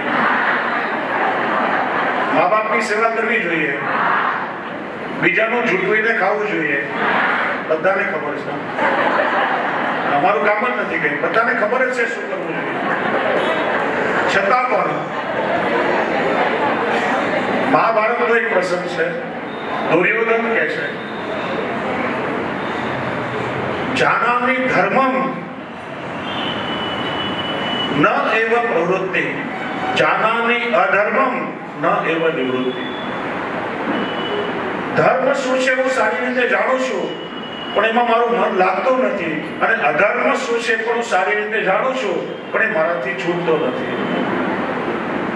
એટલે 5000 વર્ષ પહેલા ભલે દુર્યોધન ભીમની ગદાથી મરાયો, પણ આજે આપણા બધાની અંદર ક્યાં ખૂણે ખાચરે સંતાઈને બેઠો છે. કેમ કે આપણે બધા જાણીએ છીએ શું કરવું જોઈએ અને શું ના કરવું જોઈએ, છતાં પણ જે કરવું જોઈએ નથી કરતા અને ન કરવું જોઈએ એમાં જ આપણું મન લાગ્યા કરે. આ વિવેક બુદ્ધિ, એનું નામ છે ધર્મ. દેહ ધર્મ, પછી આત્મ ધર્મ. આ માણસના શરીર દ્વારા તમે આલોક તો સુધારો, પણ પરલોક સુધારવાની વ્યવસ્થા કરો. કઈક પરંપરાથી દીક્ષિત થઈ તમારા આત્મકલ્યાણ માટે સાધનો કરો. વર્ણ ધર્મ એટલે તમે બ્રાહ્મણ, ક્ષત્રિય, વૈશ્ય, શુદ્ર કયા વર્ણના છો, શાસ્ત્રે તમને શું અધિકાર આપે. આશ્રમ ધર્મ એટલે તમે બ્રહ્મચારી છો, ગૃહસ્થી છો, સંન્યાસી છો, વાનપ્રસ્થી, જે આશ્રમમાં છો. જેમ કે તમે ગૃહસ્થી છો, મા બાપની સેવા કરો, લગ્ન કરો, સંતાનો થાય, કુટુંબનો નિર્વાહ કરો, સંતાનોને સારા સંસ્કાર આપો, કુટુંબનું ભરણ પોષણ કરો, સમાજમાં રહો છો, સમાજનો ઋણ છે, સમાજની સેવા કરી રહો છો. આ એક સામાન્ય ધર્મ છે.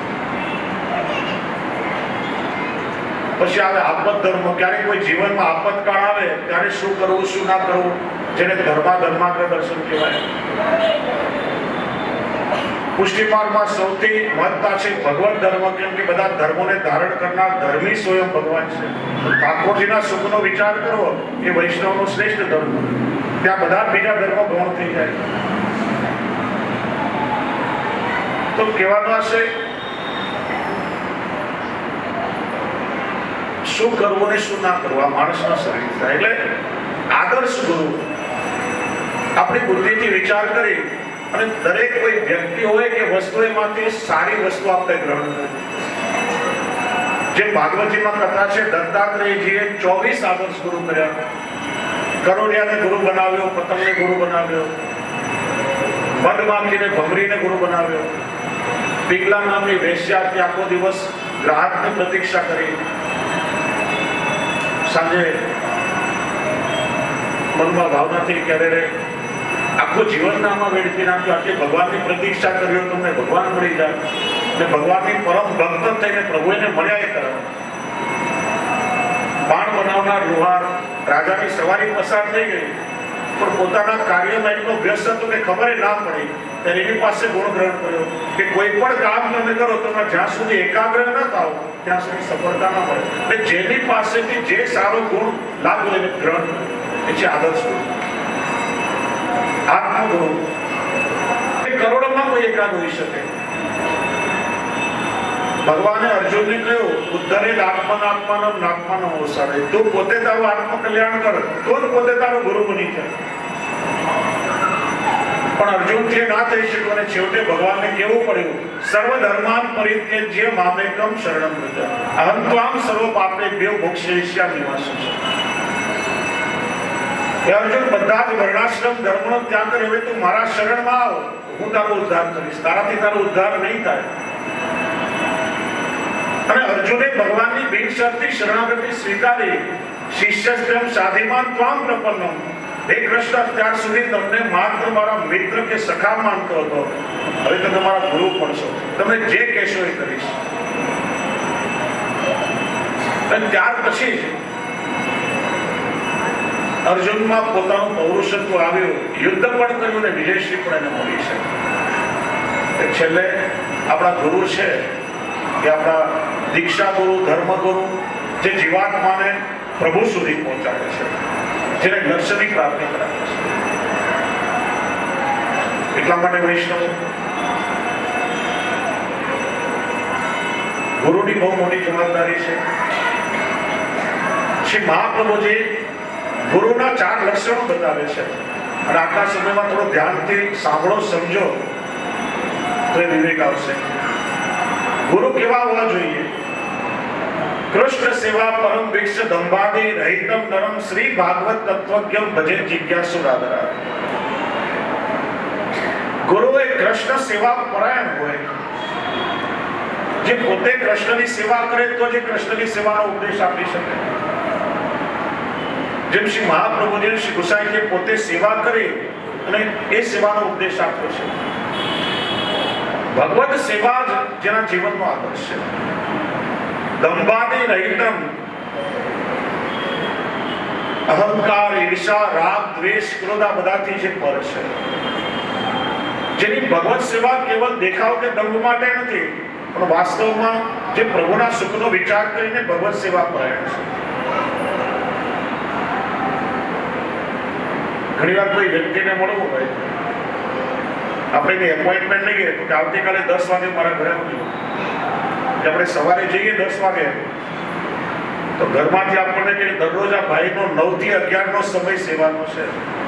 9 થી 11 નો સમય સેવાનો હોય તો 11 વાગ્યા પછીનો ટાઈમ દેવો જોઈએ ને. પણ 10 વાગે પહેલાને ના બોલાવે તો સામેવાળાને ખબર કેમ પડે હું ઘરમાં સેવા કરું છું? એટલે દેખાવમાં વધારે રસ હોય, આવા દંભવાદી ગુણોથી નહીં. શ્રી આચાર્ય ચરણનો પ્રસંગ છે કે ભારત ત્યાગ કર્યા દરમિયાન આપ શ્રી વ્રજમાં પધાર્યા અને ગેવરવનમાંથી પસાર થઈ રહ્યા હતા. દામોદરદાસ સરસાણીજી, કૃષ્ણદાસ મેઘના કોઈ સેવકો હતા. ત્યાં રસ્તામાં એક મરેલો અજગર પડ્યો હતો અને લાખો કીડીઓ ફોડીને ખાઈ ગઈ હતી. કૃષ્ણદાસ મેઘને પૂછ્યું, કૃપાનાથ, અજગરની આ દશા કેમ? ત્યારે શ્રી મહાપ્રભુજીના પૂર્વ જન્મનું વૃત્તાંત કે ગયા જન્મમાં આ એક લોભી, પાખંડી ને દંભી ગુરુ હતો. પોતે કોઈ શાસ્ત્ર ના ભણ્યો, પોતાના આત્મકલ્યાણનું કોઈ સાધન ના કર્યું, કેવલ લોભ અને દંભથી પ્રેરાઈ હજારો ચેલાઓ કર્યા. પોતે મર્યો એની અધોગતિથી અજગર થયો અને એના ચેલાઓ પણ કીડી બનીને ફોલીને ખાઈ રહ્યા છે. કરે પાખંડી, તારો ભવ તો તે બગાડ્યો, પણ અમારો એક જન્મારો બગાડ્યો.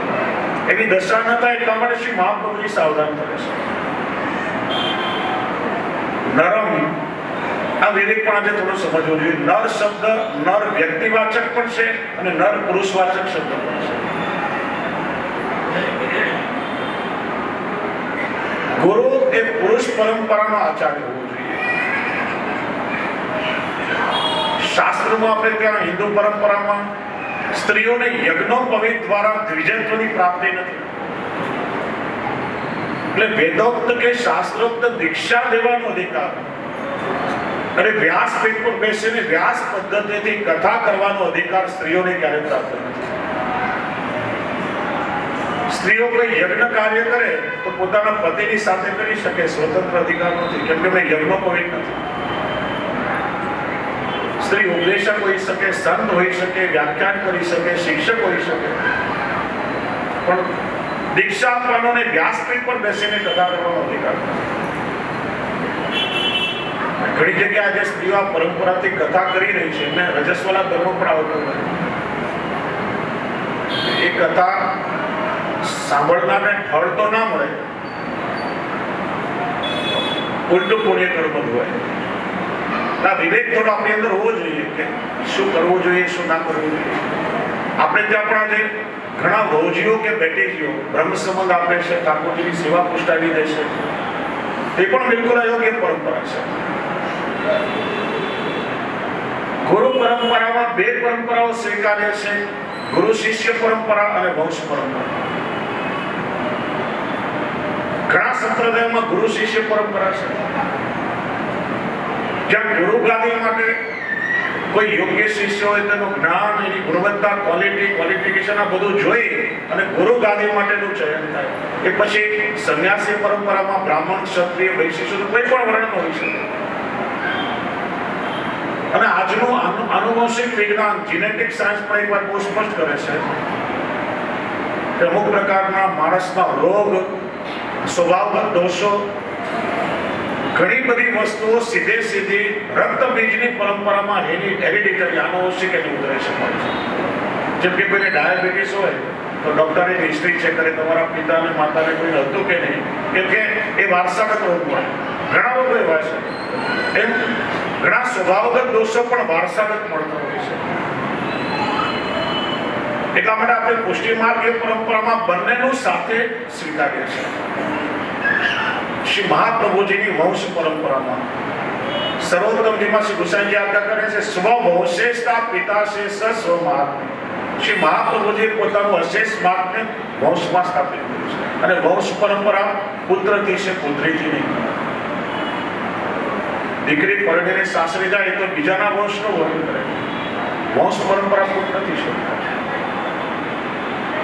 એટલા માટે પુરુષ પરંપરાનો આચાર્ય વ્યક્તિ હોય એ ગુરુ હોય. અને ચોથું બતાવ્યું શ્રી ભાગવત તત્વજ્ઞ, કેવલ ભાગવતની કથા કરનાર નહીં. આજે તો ઘણા લોકો કેસેટો સાંભળીને વ્યાસપીઠ પર બેસી જતા હોય અને ભાગવતના મૂળની ખબર ના હોય. કલી ટૂચકાઓ, જોક્સ, લોક વાર્તાઓ કે ભજનો ધૂલો ગોળાવીને લોકોનું મનોરંજન કરતા હોય. અને લોકોને પણ આજે મનોરંજન જ ગમે, કેમ કે આજે ઊંડાણ કોઈને જોઈતું નથી. ભાગવતના મૂળ તત્વને જાણનાર, સુબોધ વિજ્ઞાની ટીકાઓનું જેને અધ્યયન કર્યું છે અને જેને જીવનમાં આવતો એવો કોઈ કોમ્પિટન્ટ, એવો સક્ષમ ગુરુ મળે તો મેં એના શરણમાં જાઓ, ચોક્કસ તમારો ઉદ્ધાર થશે. અને નહીં તો એ વિવેક જોની તો કબીરજી કહે છે, ગલિયન ગલિયન ગુરુ ખડે મેરી કંઠી લો, સ્વર્ગ પડો ચાહે નર્ક પડો પણ રૂપિયા મુજકો દો. આવા ગુરુ ગલી ગલીએ મળી જાય તમને. એટલા માટે વિવેકસિંહ મહાપ્રભુજી આપણને બતાવે છે. એટલે આપણી પુષ્ટિ માર્ગીય પરંપરામાં તમે જો વિચારો તો આ ચારે ગુણો કેવલ શ્રી મહાપ્રભુજીમાં જોઈ શકે. લૌકિકમાં બહુ દુષ્કર છે આ વસ્તુ. એટલે આપણી પુષ્ટિ માર્ગીય પરંપરામાં આપણા બધાના મૂળ ગુરુ, આપણા આચાર્ય કેવલ મહાપ્રભુ શ્રી વલ્લભાચાર્ય છે. અન્ય સંપ્રદાયોમાં જુઓ તમે તો શંકરાચાર્યજીની ગાદી પર વર્તમાન શંકરાચાર્ય કહેવાય, રામાનુજાચાર્યજીની ગાદી પર વર્તમાન આચાર્ય રામાનુજાચાર્ય કહેવાય. દરેક પરંપરા પુષ્ટિ માર્ગમાં વલ્લભાચાર્ય એક માત્ર શ્રી મહાપ્રભુજી છે. બીજા બધા વલ્લભ વંશજ આચાર્ય કહેવાય છે. અમે પણ જ્યારે કોઈને બ્રહ્મ સંબંધ આપીએ ત્યારે અમારી યોગ્યતા કે ક્ષમતાથી નહીં, પણ શ્રી મહાપ્રભુજીના પ્રતિનિધિ સ્વરૂપે, ગુરુ દ્વાર સ્વરૂપે, ગુરુ મુખ સ્વરૂપે આવનાર વૈષ્ણવમાં દામોદરદાસ સરસાણીજીનો ભાવ રાખ્યો. શ્રી મહાપ્રભુજીને વિનંતી હતા, શ્રી વલ્લભના સ્વરૂપને હૃદયમાં પધરાવી અને શ્રી વલ્લભની કાનીથી બ્રહ્મ સંબંધ અપાય. અને એ તુલસી પણ શ્રી મહાપ્રભુજીના પડગામાં લઈ અને ઠાકોરજીના ચરણમાં સમર્પિત થાય.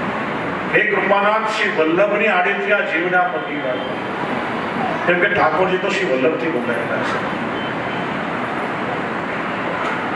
એટલા માટે શ્રી મહાપ્રભુજીએ પોતાના વંશમાં એ માર્ગને સ્થાપિત કર્યું છે. એટલે વર્તમાન સમયમાં જેમની પાસેથી આપણને બ્રહ્મ સંબંધ થયો એમાં લૌકિક ભાવ ન રાખતા આપણે સાક્ષાત શ્રી વલ્લભ સ્વરૂપે એનો આદર કરીએ છીએ. આપણા માટે એ પ્રગટ શ્રી વલ્લભ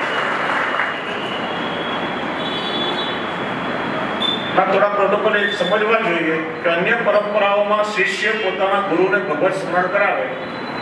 ઘણી પરંપરાઓ આપણે ત્યાં પુષ્ટિ માર્ગમાં ઠાકોરજીને અને ગુરુને આપણે દંડવત પ્રણામ કરીએ છીએ. વૈષ્ણવ એકબીજાને જય શ્રી કૃષ્ણ કરે છે. ઘણા લોકો પૂછતા હોય કે ગુરુને કેમ જય શ્રી કૃષ્ણ ના કહેવાય? આખો જય શ્રી કૃષ્ણ વાડ નામનો પ્રાચીન ગ્રંથ છે જેમાં એનો વિસ્તાર બતાવ્યો છે. પહેલી વાત તો એ કે ગુરુની કૃપાથી આપણને ભગવત પ્રાપ્તિ થાય છે.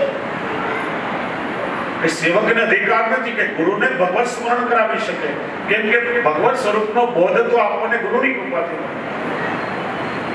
गुरु गोविंद दोनों खड़े किनको लाभ पाए, बलिहारी गुरुदेव की गोविंद दियो दिखाए. બે પ્રકારના ભાવ વિચારાયા છે.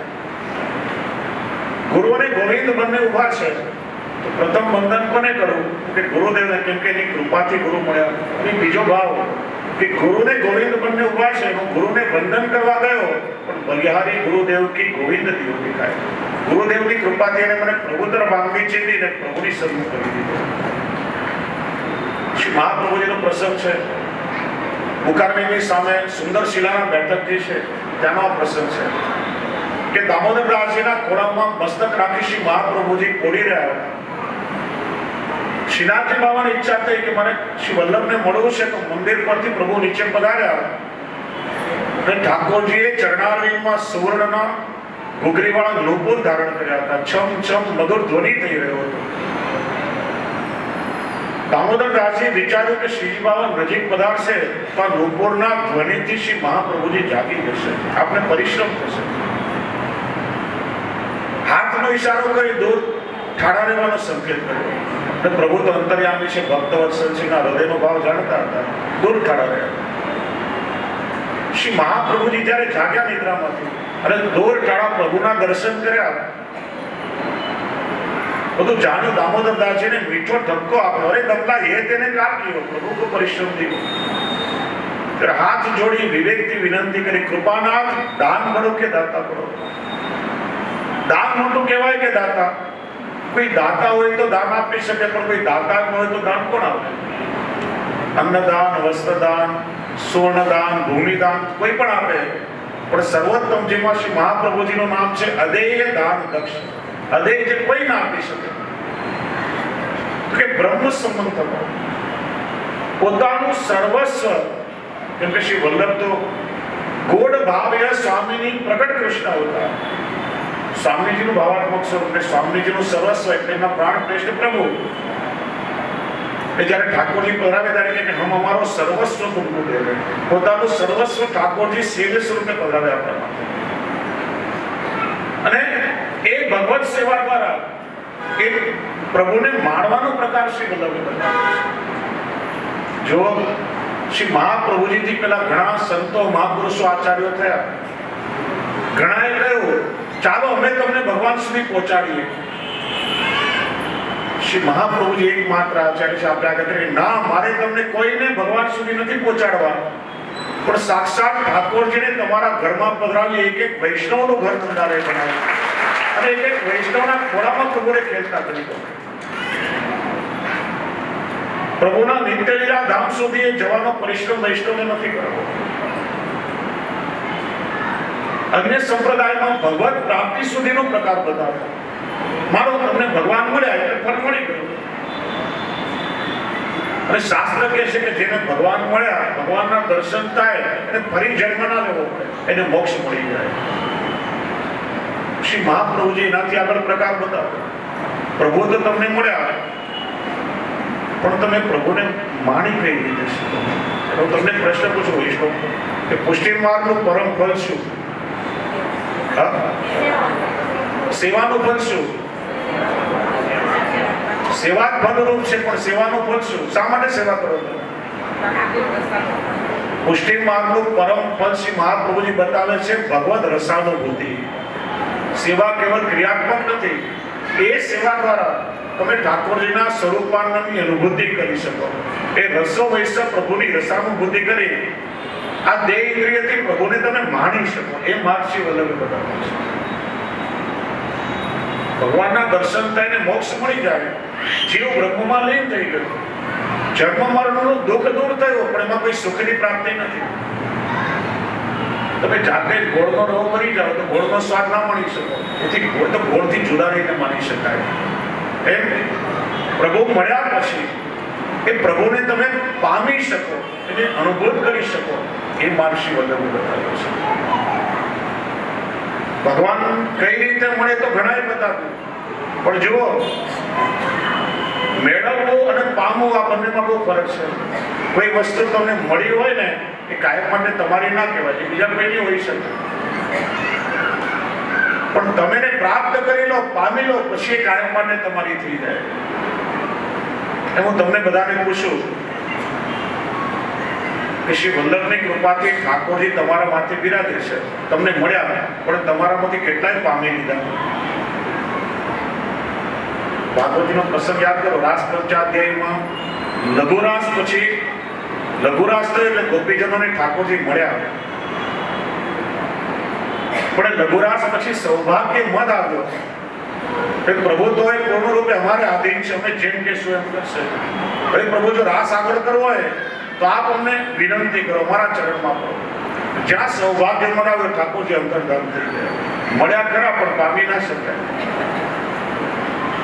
પછી જયારે જ્ઞાન થયું કે આપણા મદના કારણે પ્રભુ છોડીને ચાલ્યા ગયા, પછી પ્રભુને શોધવા નીકળ્યા, ગોપી ગીતનું ગાન કર્યું, નિસ્સાધન થયા, દીનતાપૂર્વક રુદન કરવા લાગ્યા, ત્યારે અંતર્મનમાં બિરાજેલા ઠાકોરજી પ્રગટ થઈને મહારાજ થયો. પછી ગોપીઓએ પામી લીધા, પછી કાયમ માટે ઠાકોરજી ના થઈ ગયા. એટલે ઠાકોરજીને પામવાનો, એને અનુભૂત કરવાનો માર્ગ શ્રી વલ્લભે આપણને બતાવ્યો છે. એટલા માટે અદેય દાન દક્ષિણા શ્રી વલ્લભ છે. એમનાથી મોટું દાન આ જગતમાં કોઈ ના આપી શકે. અને એટલા માટે શ્રી વલ્લભના ઋણને આપણે જીવનમાં ક્યારેય ના ચૂકવી શકીએ.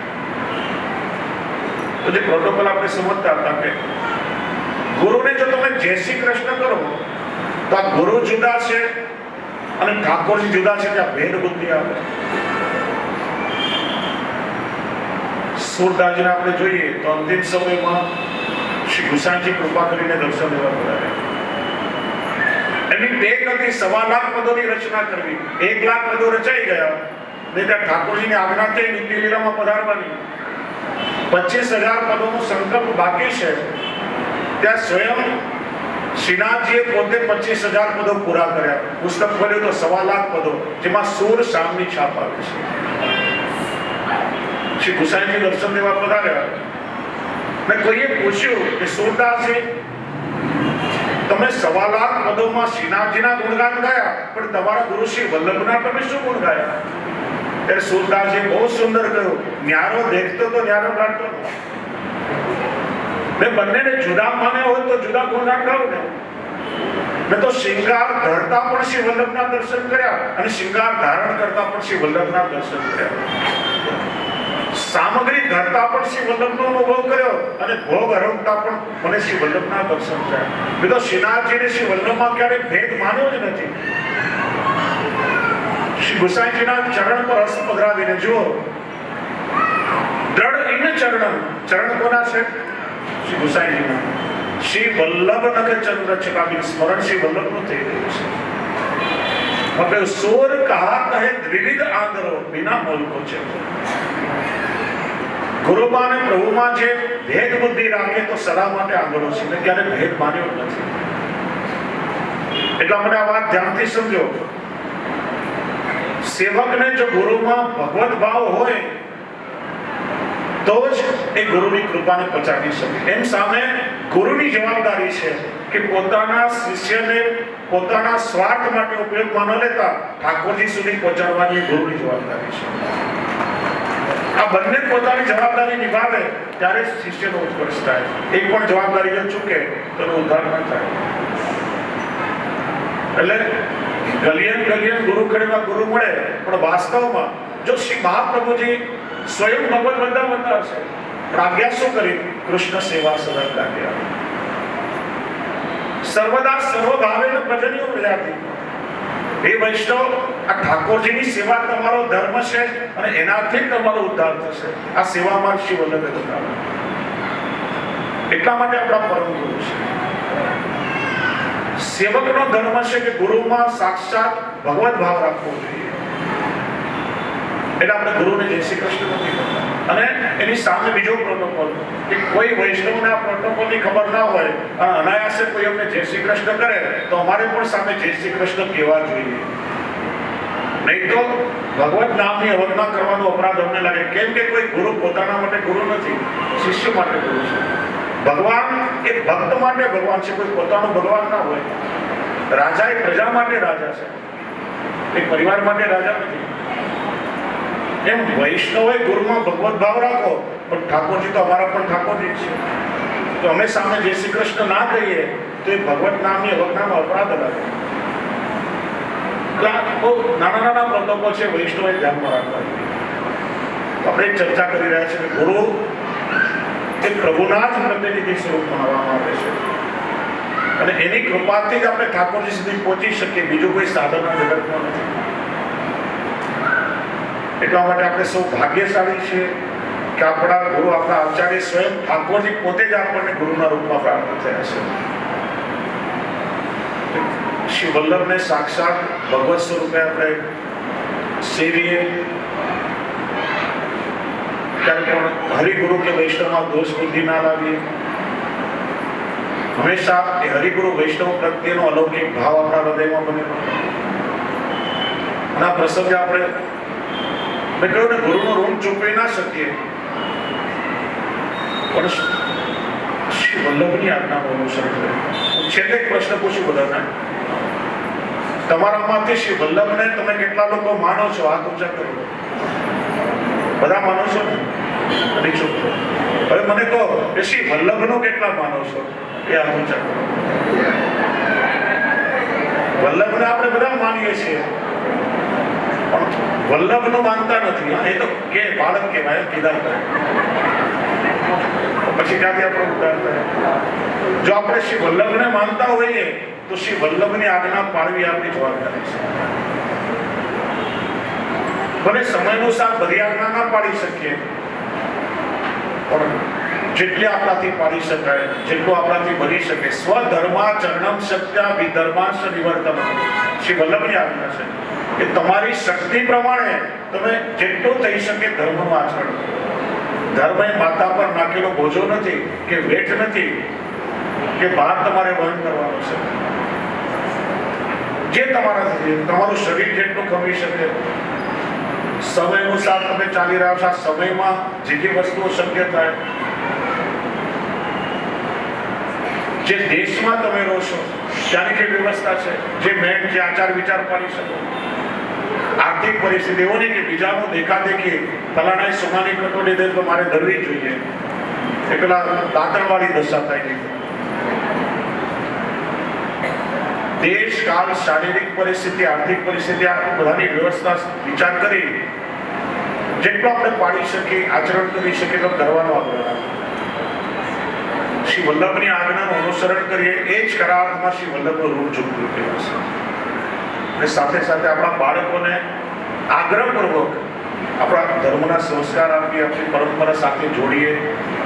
એની અંદર ભગવત ભાવ પ્રગટ થાય, ધર્મની લાગણી જાગે, આપણી જવાબદારી છે. તો વધારે સમય ના લેતા આપ સૌના પર શ્રી વલ્લભની ખૂબ ખૂબ કૃપાનું વર્ષન થાય. આપ કૃપા પાત્ર બનો. કુમારીને ગૌરવથી પોતાના હિન્દુત્વને, પોતાની વૈષ્ણવતાને જીવી શકો. ગૌરવ રાખો, અમે હિન્દુ છીએ અને શ્રી વલ્લભના વૈષ્ણવ છીએ. કારણ કે હું હંમેશા કહું છું કે આ બંને સમજણોની જરૂરી છે. આજે હિન્દુ હશે તો વૈષ્ણવ હશે, હિન્દુ હશે તો સ્વામિનારાયણ હશે, હિન્દુ હશે તો પ્રણામી હશે. મૂળ જ ખલાસ થઈ જશે તો તમારા માલા તિલકની તમે રક્ષા પણ નહીં કરી શકો. એટલે આજે પોતાના માલા તિલકનું ગૌરવ રાખીને સનાતન હિન્દુ વૈદિક ધર્મના મંચ પર બધાની એકતા અને સંગઠન ખૂબ જ આવશ્યક છે. હિન્દુ ધર્મની રક્ષા કરવી અને આપણા વૈષ્ણવતાની રક્ષા કરવી આપણા બધાની નૈતિક જવાબદારી છે. તો આજથી આપણે સંકલ્પ કરીએ અમે શ્રી વલ્લભના વૈષ્ણવ છીએ, અમે વૈદિક પરંપરાનું પાલન કરનારા ધર્માવલંબી છીએ. તો આ બંનેના ગૌરવને જીવશું. આપના અલૌકિક મનોરથ ઠાકોરજી પૂર્ણ કરે અને આપ સૌની રતિ મતિ કૃતિ ગતિ નિરંતર શ્રી વલ્લભના ચરણમાં રહે, એ વિનંતી સાથે મારી વાણી શ્રી વલ્લભના ચરણમાં સમર્પિત કરું. બોલીએ શ્રી વલ્લભ.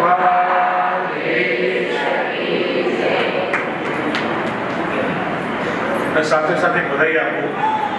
પ્રતિવર્ષ પૂજ્ય દાદાશ્રીનો કાકાજીનો અને પિતૃચરણનો 3 ઉત્સવ આપણે સાથે મનાવીએ છીએ ભાદરવા સુદ ચોથના.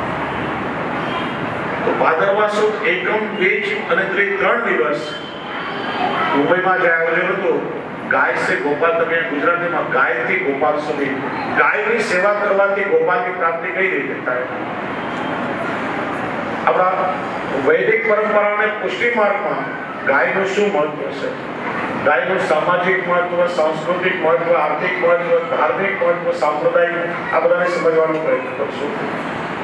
ભાદરવા સુદ ચોથના દિવસે, ઉત્સવના દિવસે સવારે નંદમહોત્સવ પરના સાથે બધાએ કીર્તન, ગુણગાન અને ઢાળી લીલાદી થશે. અને ભાદરવા સુદ પાંચમ અને છઠના દિવસે સેવા શિબિરનું અહીંયા આયોજન કરવામાં આવ્યું છે. અહીંયા આ ચોકમાં વ્યવસ્થા રાખી, અહીંયા પાછળ મોટી સ્ક્રીન આવશે, તેમજ